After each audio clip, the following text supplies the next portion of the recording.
Alright, so we've got a 2007 Toyota Tundra with a bad needle bearing.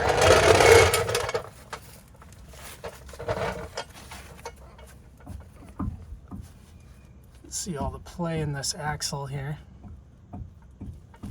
Not supposed to be like that. So, looks like I'm going to have to remove the axle. I have to remember to check that fill plug. Make sure I can get that off. And I have to remove the castle nut here. A couple other bolts, nuts here. Some of the other videos I've seen, they removed the sway bar link, but mine looks like it's in a different spot. So I don't think I'm gonna have to take that off. Might be actually easier on this truck than some of the others. We'll see. Anyway, let's get started. I'm gonna take the tire off. Gonna have to take the dust cap off and remove that nut that's underneath. So one thing I'm really not happy about is I really wanted to check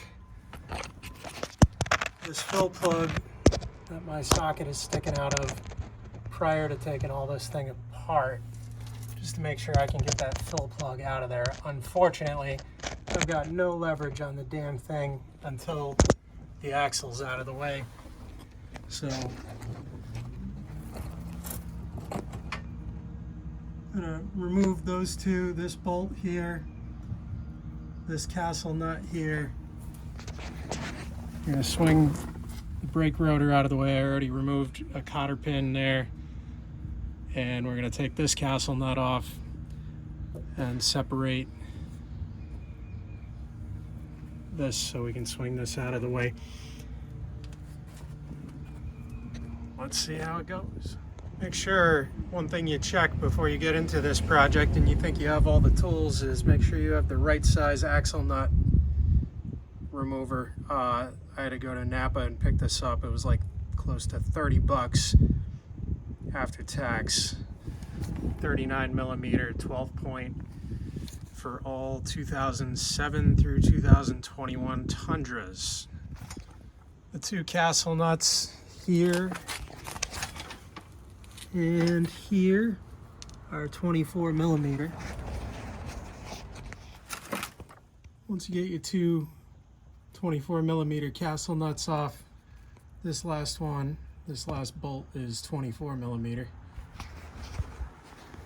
Then we should be ready to pull the brake caliper and brake rotor out of the way. Oh wait, we might have one more we gotta undo there.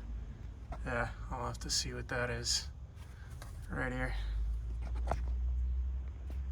So once you get the castle nuts off, I don't think I need to disconnect this one here.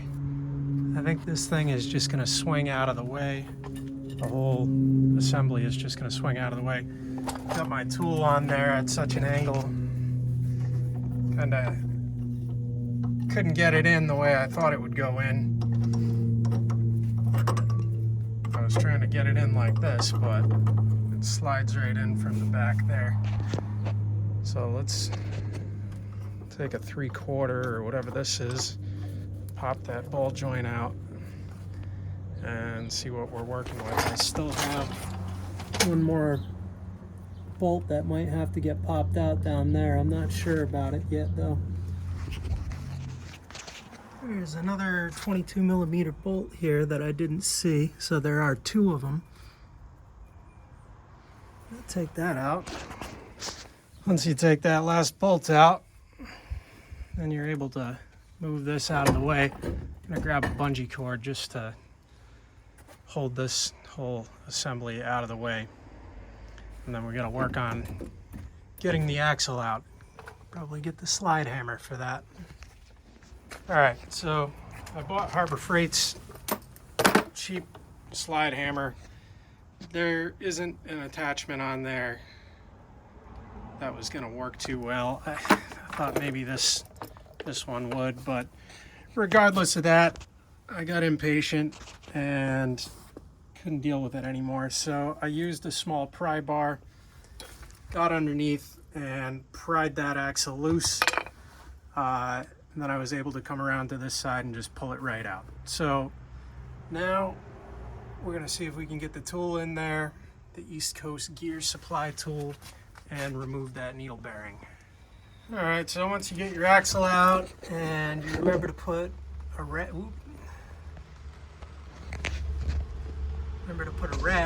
in there so that you don't drop your tool back there behind the spider gear. They send you this lovely kit. Of course, my bushing I put in the freezer. Hopefully that'll help get it in easier. But this is your removal tool to get the old bearing out. So we're gonna try and get that in place now. I'm not gonna get all this on video. There's tons of other videos out there showing how to do that part.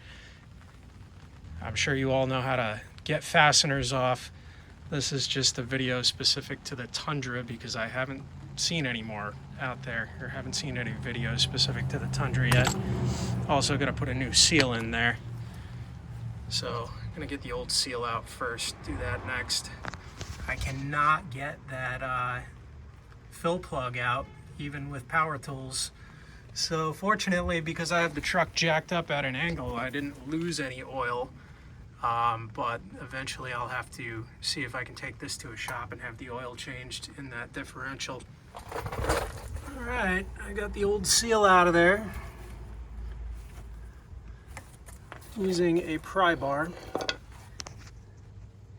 I think I was getting it stuck on this lip right here. Having a bitch of a time getting it out, but I got it.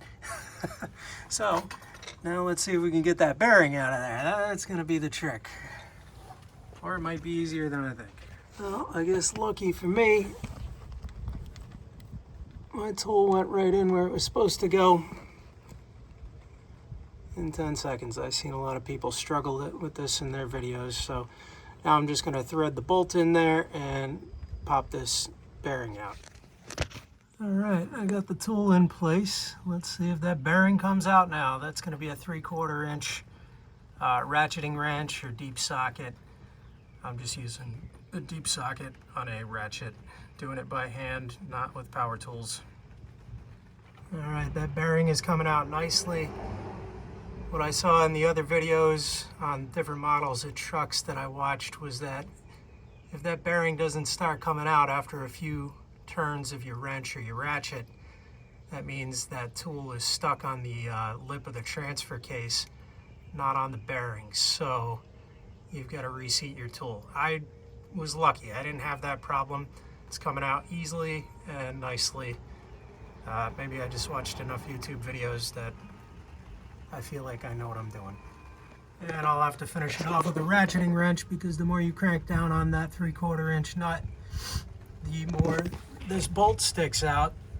So your deep socket is not deep enough. And there we go, the needle bearing is out. Caught nicely on that tool. So now we'll have to go get the bushing out of the freezer and hammer that home.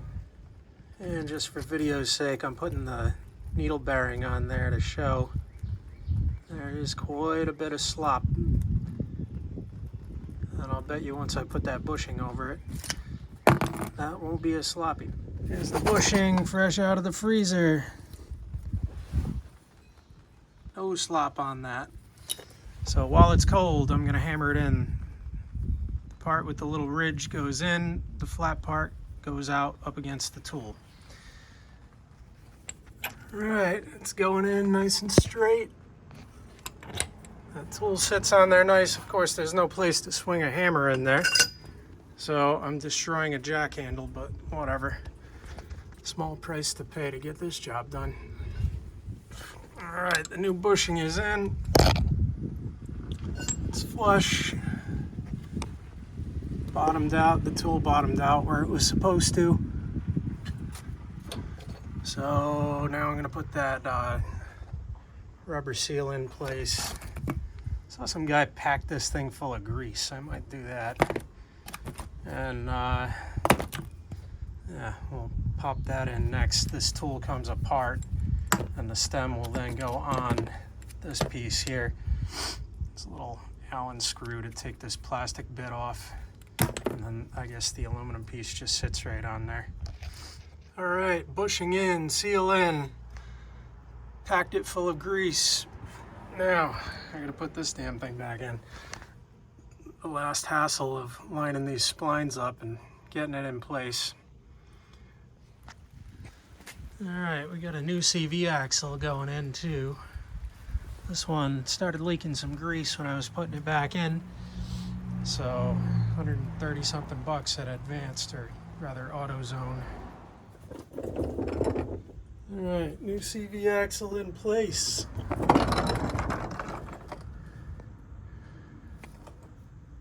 Sitting where it's supposed to be, imagine that. I guess I needed a new one. This one was looking pretty crusty anyway. Started letting some of the grease out when I was hammering it back in.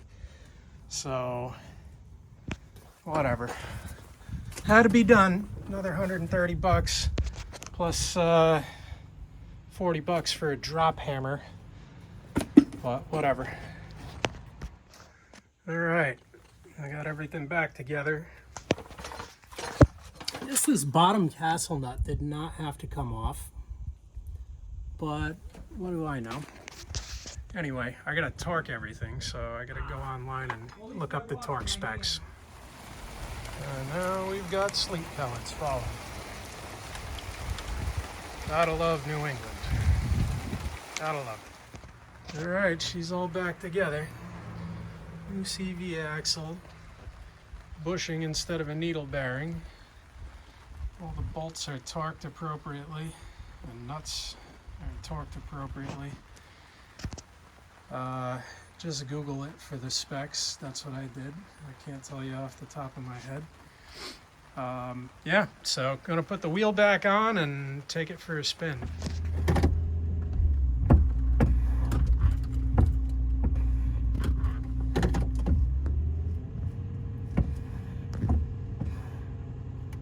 Gotta pump the brake pedal a few times there. All right.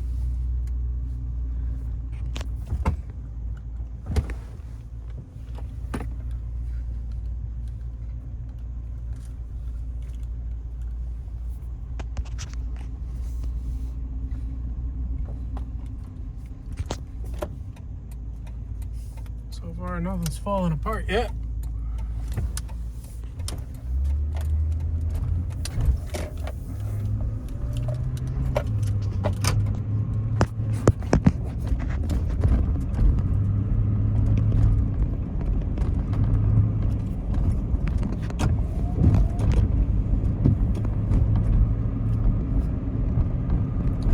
So much smoother and quieter. Don't hear any of the grinding noise that I was hearing before. Awesome. Gonna get it on the highway, see how it feels, but the wheel is not shaking anymore.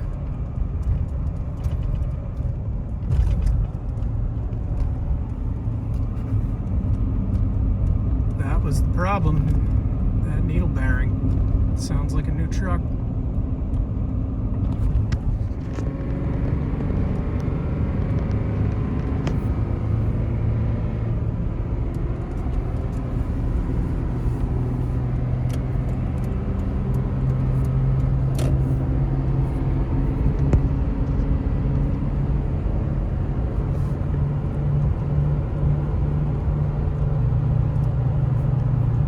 Still vibrates a little. That might be a tire that's off balance or warped brake rotor or something.